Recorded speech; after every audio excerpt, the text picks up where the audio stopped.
Heyo guys, Sander here back again. Welcome you back to another episode of our HeartGold Randomized Nuzlocke. In the last episode, we came all the way down here to Pallet Town, and we met Red's mom here. She's a very nice woman. Unfortunately, Red doesn't call her. She hasn't heard from him in so long. Like, he's a terrible son. Like, you don't talk to your own mom. The woman that brought you into this world. Like look at her. She's just sitting here, all alone in this kitchen, waiting for him, and he doesn't call her. Doesn't even let her know that he's okay. That's terrible. Anyway, enough with bashing Red. I'm actually going to go quickly visit Professor Oak because I don't want to be like Red. I want to visit people that matter in my life. Professor Oak was kind enough to give us the Pokedex, so I think it's good enough for us to visit him. So let's see what he says. Ah, Santa, it's good of you to come all this way to Kanto. What? He gave us the pass. Didn't he? I swear he gave us the pass to come here to Kanto in the first place. So he's like, oh, it's good of you to actually take my gift and come here. I mean, we're gonna come. We only were able to come here because of you. But anyway. What do you think of the trainers out here? Pretty tough, huh? Ah, so you're collecting Kanto gym badges. I imagine that is hard, but the experience will surely help you.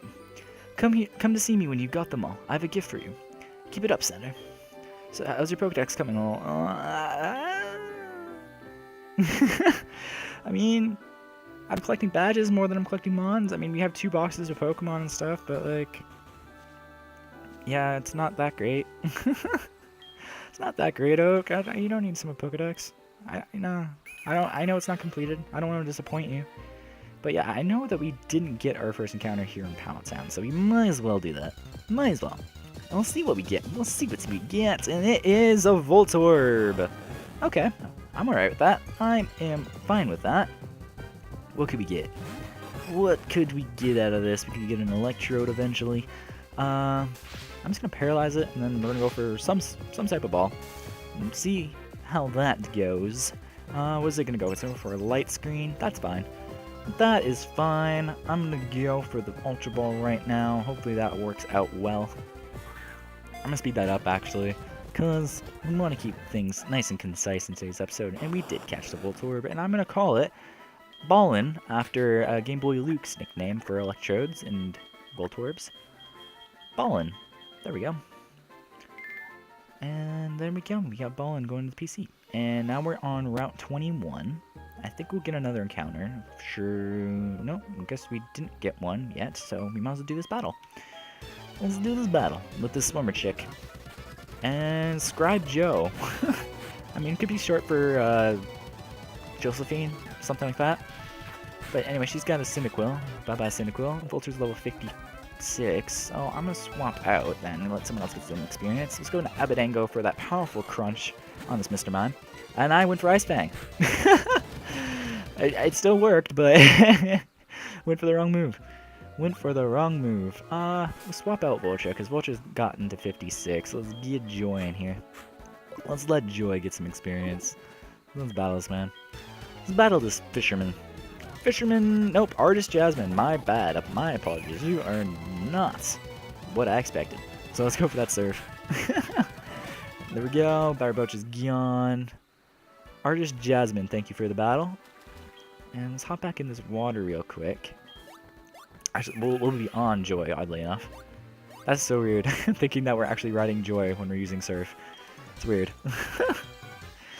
Anyway, let's do this battle next. There's just so many battles. Whole new region full of battles. Let's go for that Aura Sphere. But these battles are all necessary. It's to get the good experience, so we're prepared for these last 2 gyms and going into the Pokemon League Challenge for the 2nd time. Because the Pokemon League Challenge this time around is actually level 70, so I kind of want to have mid to late 60s going in, preferably. I just realized that Joy hit 56, so I should really have swapped her out and spread some experience. Oh well, that's alright. That's alright, we'll swap it out now. Swap Joy out for Lydia. There we go. Lydia's gonna get some experience now on this fisherman, who's probably an artist as well. Wonder what his or her name is Mia. Artist Mia has a Growlithe. Growlithe is gonna get Dragon Breath.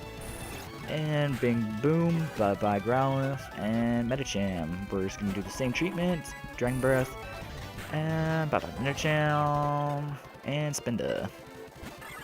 Well, it's gonna be a lot of just sort of stale battles, so maybe I should get another topic of discussion. rocking and rolling, have a talk time with Sander again. But what to talk about today?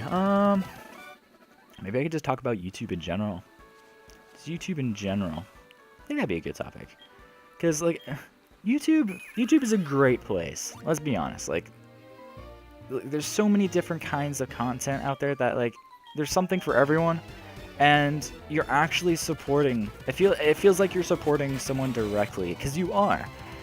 So it's like it's a cool sort of community base that you don't get on other like media platforms like television and such. Like television, you're supporting a large group of people. You're supporting a network. You're supporting a whole bunch of different things, but you're not really supporting the little guy, the little small producer. And that's what I like about YouTube, is that it's a collection of many different producers. And not even just like in the gaming area, like, and there's so many subsections. Like you got makeup tutorials, you got like daily vlogs, you got what's another part of YouTube? You got news, like you got like Philip DeFranco and like SourceFed and stuff. There's so many different places, and like it's so interconnected that it's kind of awesome. And I believe, actually, I just looked and noticed that this Leafeon is our first encounter on this route. However, it's a dupes, so we do not need to capture you. Anyway, as I was saying on YouTube, it's so great. It's great because there's so many opportunities for creators. You could literally just start your own channel, and you can just do what you want with it, and be you, and become successful because of it. And that's sort of cool that everyone has that ability to do that. It's open. And Cubone's our first encounter here. Like, I wanted to start off this topic, and I can't because Cubone has to interrupt me. All these different gameplay things are happening, and I can't not speak on them, because Cubone is our first encounter. I don't even know what I would call this Cubone. It's a female Cubone, so it reminds me of the whole Cubone's mom thing that happens.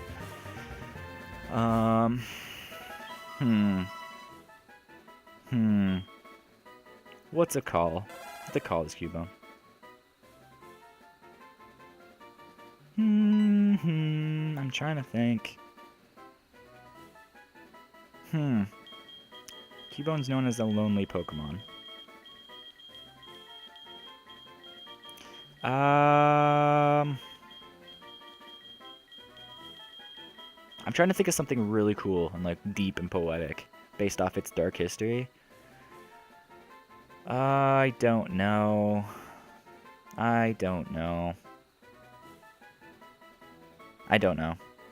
I always call my male Cubone / Marowak Bam Bam, because this reminds me of Bam Bam from the Flintstones, because he has something in his hands, he likes to hit things with it. So I guess I'll just name it the female counterpart to Bam Bam, which is Pebbles. Doesn't really match the name or the history. If I can think of something in the future, I might go back and change its name, but I can't think of anything off the top of the head right now, unfortunately. But anyway, we got Pebbles. Pebbles the Cubone. It's today's encounter. But anyway, as I was speaking on YouTube, of all the positives that there is with YouTube, it's hard to get noticed nowadays. And that's the thing, is just that it's such a big platform with so many different people that it's hard to get noticed. And I'm not like throwing myself out there saying that I want to get noticed or I want to have a bigger audience. If I do, that's obviously, that's awesome, that's cool.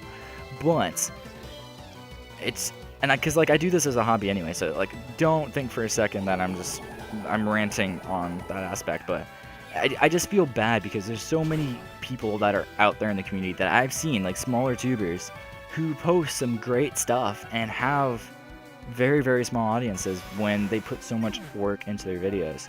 And I feel bad for them. I really do. It's because it's just so hard to get noticed nowadays, because there's just so many producers on YouTube. And that's the thing. Like, it's cool that everyone can do it, but the fact that everyone does do it, it makes it really different. You have to put yourself out there and be vastly different in order to get noticed. And that's just the reality of the situation. I enjoy doing YouTube as a hobby. Like, it doesn't matter to me if I have 0 views on my video or 100,000 views on my video. I think I'd feel the same way either way. I feel the same either way. Feel the same way either way. I shouldn't say it that way. I said way too many words. I'm just gonna stop that sentence and try to explain my rationale behind the sentence, because I'm becoming a stuttering mess. But yeah, I think I'd be the same person no matter how many views I got on my videos, and I don't think it would ever increase my ego or anything, because I do this as a hobby. I do it for fun. I do it because I enjoy playing Pokemon, and apparently some people do enjoy watching me play Pokemon, and I'll make sure to do that, and I'll keep doing that, because the fact that I can potentially change someone's day just with one of my videos and put a smile on their face, that in itself is awesome. And that's what a lot of YouTube is built up on, is that you got your information videos, but a lot of your videos are there just for pure entertainment. And some people go home from their hard days at work or at school or whatever, and they might not be necessarily happy with their lives, but they can come to YouTube and come to the channels that they're subscribed to and just escape and get joy out of that. And that's a crazy thing, that like through the internet that people can connect with each other and help each other out and be complete strangers. Like, so there can be someone watching my video right now that who is a subscriber of mine and watches my videos and enjoys them so much that it actually makes their day better. Like, that's a crazy notion to think about. Someone in the world, anywhere in the world, who I've never met before in my life, I've somehow touched and I've helped them. Like, that's a crazy thing.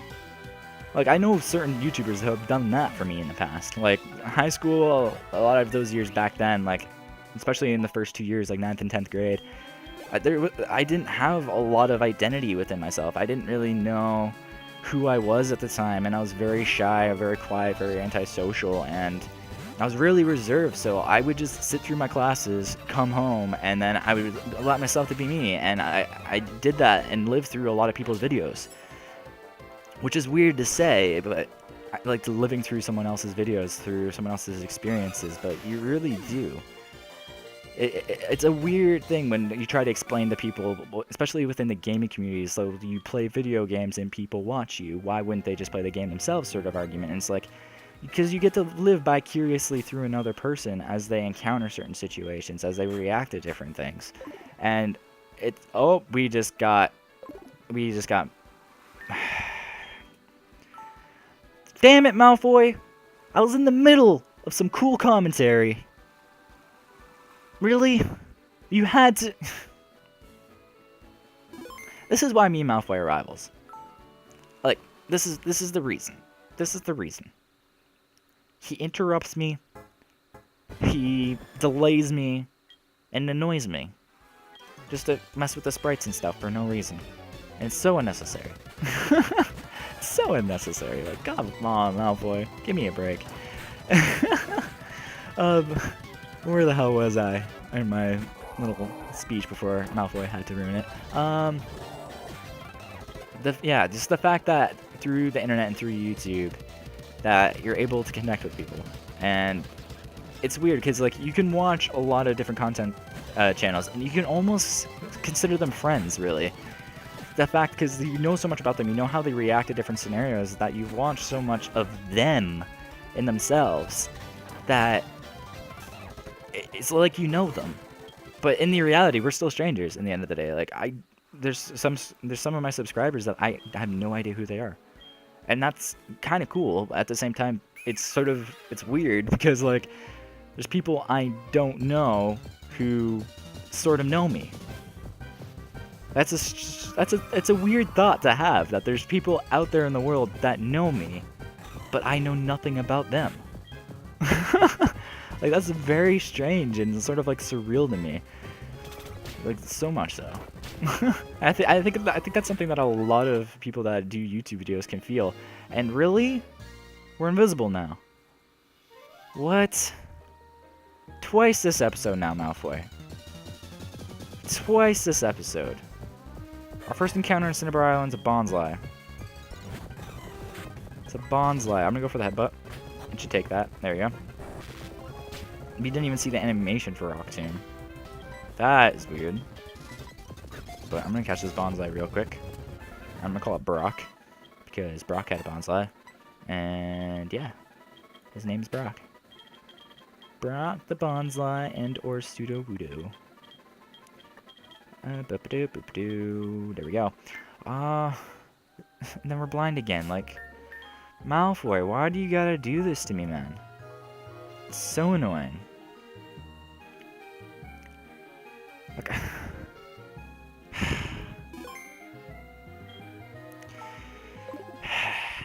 Like, I don't know what to say when that freaking glitch, like, Malfoy causes that glitch to happen. Like, I don't appreciate it. I really don't. Either way, we made it here to Cinnabar. Oh, hello. Hello. Hello, Mr. Gary Blue, sir. I gotta give him a voice. Who are you? My name's Blue. I was once the Kanto champion. Although it was short-lived thanks to Red. Anyway, take a good look around you. Yeah, there's a bunch of rocks and stuff. A volcano erupts, and just like that, a whole town disappears. We can go around on winning. We can go. I'm terrible at reading. We can go on winning and losing in Pokemon, but if nature so much as twitches, we can be overwhelmed in a second. That's the way it is. But anyway, I'm still a trainer. If I see a strong opponent, it makes me want to battle. If you want to battle me, for real, show me how many Kanto badges you got. 6. You're not ready to battle me. Okay. So I guess we have to go beat Blaine, and then we can battle Blue. Blue. Yeah, Blue. I always want to call him Gary, but his name's not Gary. His name is not Gary. And guys, I have to apologize, but when I'm recording this, I have to go and do some other errands today that are sort of preoccupying me from continuing recording. So I have to end this episode a little bit shorter than usual today. I do apologize.